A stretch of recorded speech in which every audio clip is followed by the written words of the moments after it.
I'm bringing Craig in. Now recording. Ooh. Did you this is their first time hearing the now recording. Fuck you, Craig. I can do wow.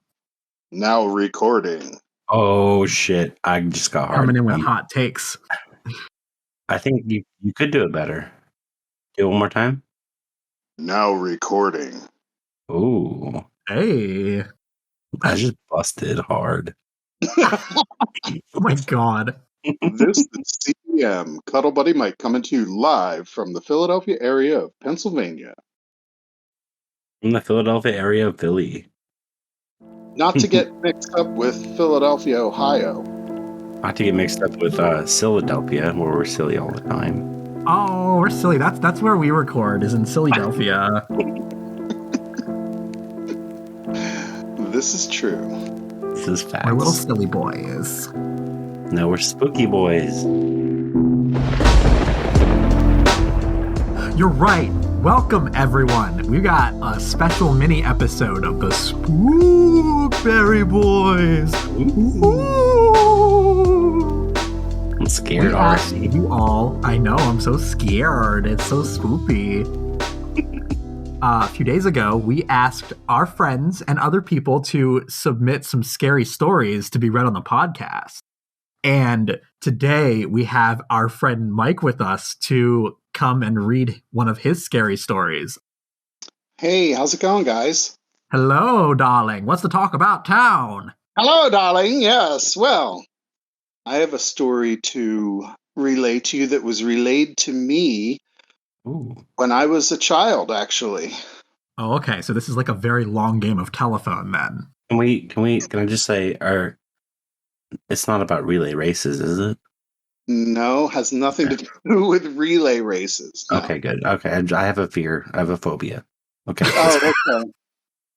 As long as it doesn't have water slides, I'll be okay. Yeah. And it has nothing to do with hand sanitizer and matches. That's good. Well, actually, that's not good. Because that story, What about that story, Tyler? that story is one of my favorites because I got to see my childhood crush's nipples on fire. Yes. Oops. Ooh. Okay, so for a time I was in Boy Scouts, and my dad was on the camping trip, and we were like, oh, let's tell ghost stories. Let's tell spooky stories. So my dad said that he was told a story when he was a kid about his grandfather. So this is my great-grandfather. And my great-grandfather grew up in Ukraine in a small village. And in that village, there was a man who was terrified of being buried alive. So we're talking, my grandfather was born in 1895. So you're talking late 1800s, early 1900s, probably early 1900s by the time this occurred. And the man was so terrified that he told his wife of his phobia. And he said, should anything ever happen to me, make sure I'm dead before you bury me. Because I don't want anything bad to happen. I don't want to be buried alive. So it happens that the lady left the village for a couple weeks to go visit her mother in another village. And while she was away, the man fell ill. And there was no modern medicine back then. They basically checked your pulse or put a mirror under your nose to see if you were breathing.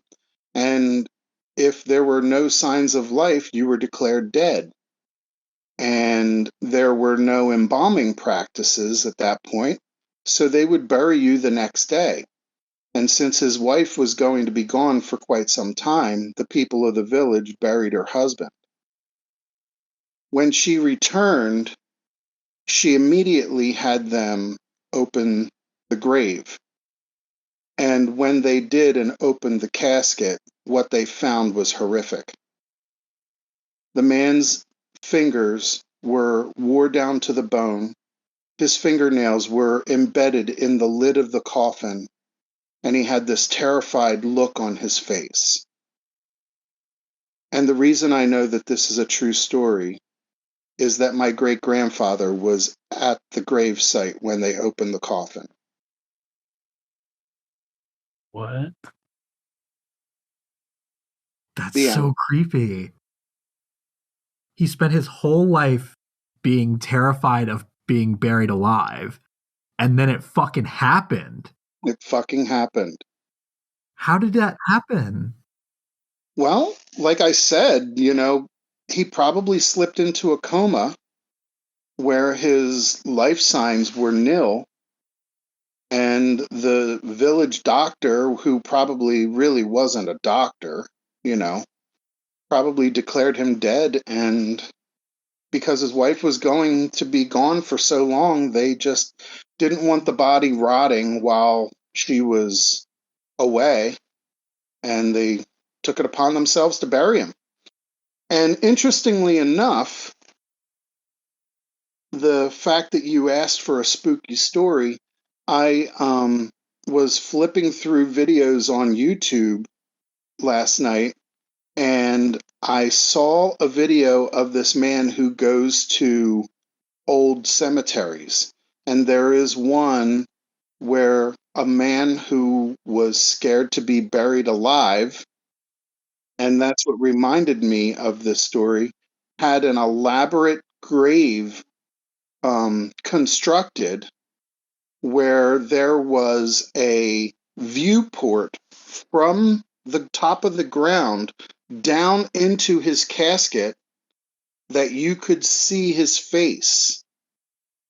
And when the man went to the gravesite now, there is a lot of condensation on the underside of this glass, and moss and stuff had grown in on the tunnel down to the guy's face. So you really could not see see anything, whatever. But there's also people who had the fear of being buried alive. There was some practices where they would have a string down into the casket that if someone was buried alive, they would pull the string and a bell would ring in the cemetery. That's a good That's idea. so wild. Yeah, that is a good idea. Yeah, but nowadays it's not necessary. I want to go to that grave and look into it and be like, "What up, dude?" That's like I my see cue. you. Yeah, he's a moss man now. He's covered in moss. That's like my QR code idea, kind of. Kind of, yes. Because it's like you could see they should do that for every grave. You could see your dead person down there. Yeah. Yeah, or maybe you can text them and be like, "Hey, are you alive?" And they can respond back and say, "No, I'm not alive. Sorry." Absolutely. Nope, all dead here. Yep. Let me Still check dead. the watch. Well, looks like we're still dead. It's been 84 years and I'm still dead. It's been 84 years. Yeah. So was that spooky enough? That was very spooky. That was very spooky, yeah. The fact that it's a real thing that happened to someone in your family is so creepy. Yeah. Right. And also being 8 or 9 or 10-year-old kids sitting around a campfire, Yeah. and your dad is telling this story to fellow scouts and you're hearing it for the first time, no way. Yeah. Mm-hmm. Yeah, I'm sure that makes it even scarier. And now you're fucking thinking about oh my God, am I going to get buried alive? I don't have a fear of, I wouldn't want to get buried alive, but it's not something that I'm over concerned about. Yeah, right. Yeah. Yeah, we didn't see any bells that would ring at Elvis's grave when we went in August. That's because Elvis is still alive. It's because Elvis is still alive. He's not in the grave yet. Oh, man. That's crazy. That's wild. That was a lovely story, Mike. Do you know what else, though? What? Mac Miller did a whole song, Beneath the Grave. Oh, wow. He did a whole song when he was buried in a casket. He recorded the song in the casket? Yeah, and he was smoking a cigarette in the casket. Really? Yeah. Wow. That's wild. That's bold. That's a bold move. Well, and then he died, Yeah. so... Almost as bold as those cigarettes. Get American spirits today. Honestly, he did smoke those, though. What, American spirits? Yeah. Mac Miller is the true American spirit. He is. Facts. David, are you in the closet? I am the closet, yes. This is where I record. That's amazing. I thought you were never in the closet. He came out at 3. And then he went back in at 5. And then he came out at 7. Then he spent like 2 weeks back in at like 9 years old. After that, he just came out and stayed out. Okay. Well, that's good. Big facts. Big facts. I was out and in and out again. Oh, were you now? Yeah. Don't make sex joke. Don't make sex joke. Don't make sex joke. I was. Alrighty. Well, thank you so much for coming on, Mike. That was a lovely story. Yes, very good. Thank you. You're welcome. It was an honor to be here. I am a big fan of the Strawberry Boys, and I promote it everywhere I go. You're so sweet. Thank you. We love that for you. Yeah. You love that journey for me? Yeah. We love that journey for you. Yeah. Yeah.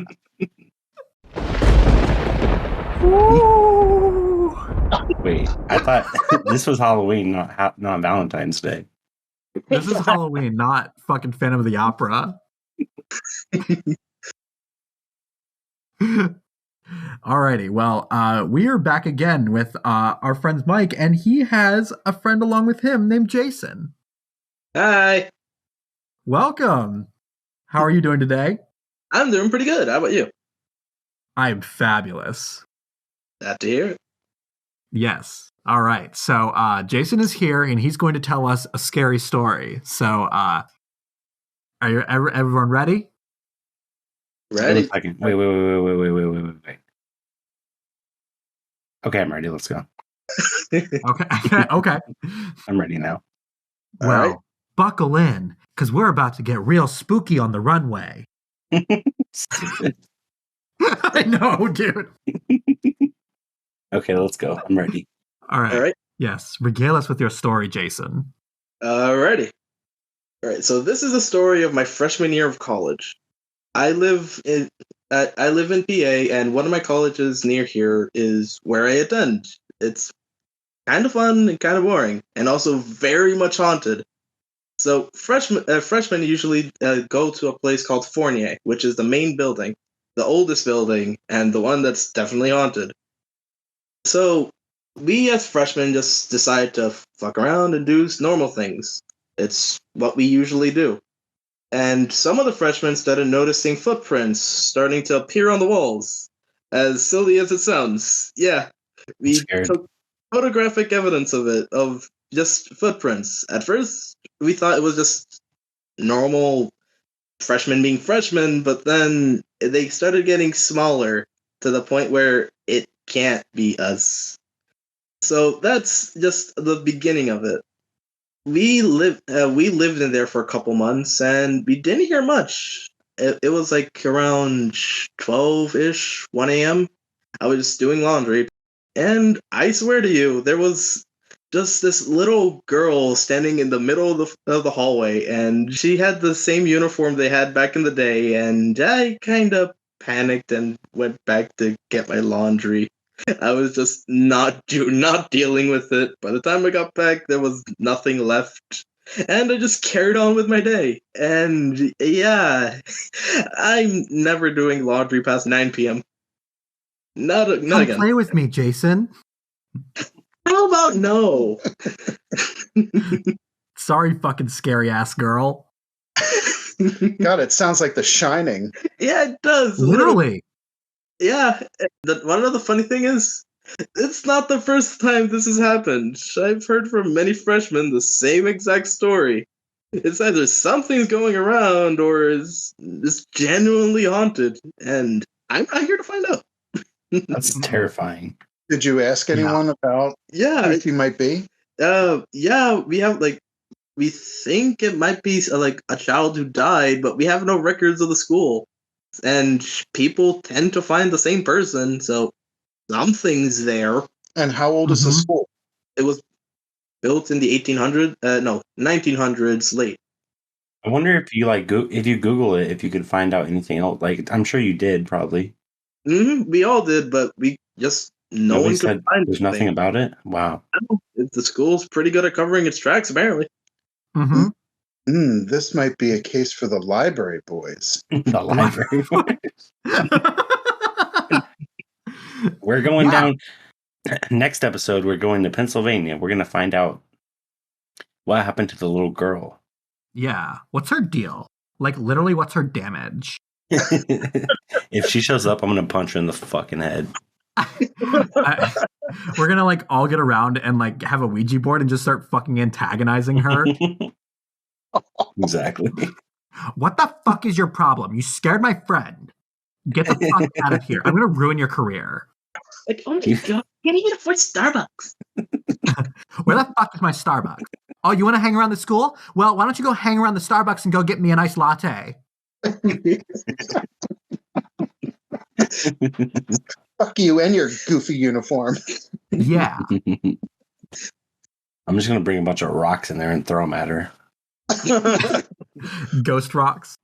Ghost rocks, yeah. You could break some durians and throw durians at her because they're Oh, spiky. yeah.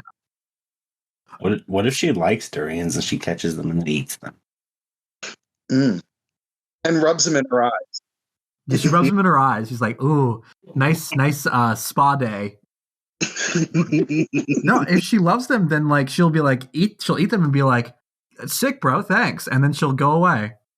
That's a good idea. Yeah. Why do people never fight ghosts like that now that you think about it? Like, yeah, just give them to the fucking fruit they like, and then the ghost will go away. Why are you making this complicated? Bring it in. Oh, we got a magnet thing. Oh, wow. Temperature changing here. Just leave some fruit around for the ghost to eat. I forgot to mention that the school is also a part of a cemetery, like right behind it. Again, connected. So, do you think that the girl is like part of the school, or is she like, was she there before the school was even there? I mean, I don't know, but she was wearing like school clothing, not exactly name brand school clothing, but it looked scholarly. That's so weird. So she got her clothes from Walmart and not Old Navy or like Gucci or anything like that. My mom got my clothes from Aeropostale. Oh my god. How long did she appear there? I honestly have no idea how long she stayed there, but I just kind of packed up and got my laundry because I am not dealing with this today. Oh, Yeah, in the laundry room or down the hallway? No, all right. So the laundry room is at the beginning of the step. It's like at the beginning of the steps, and my room is all the way to the back. Okay. So, and the laundry room's like right. It's closer to the steps, so I kind of had to walk close to her, and I just kind of shimmied into the laundry room.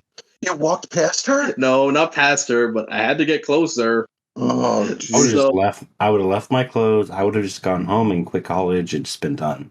I was too, but like, I don't know. What am I supposed to do? Let's leave my clothes. What am I gonna wear? So she appeared on the same floor where you sleep? Yeah. That. Yeah, the third floor. No, no, I'm good.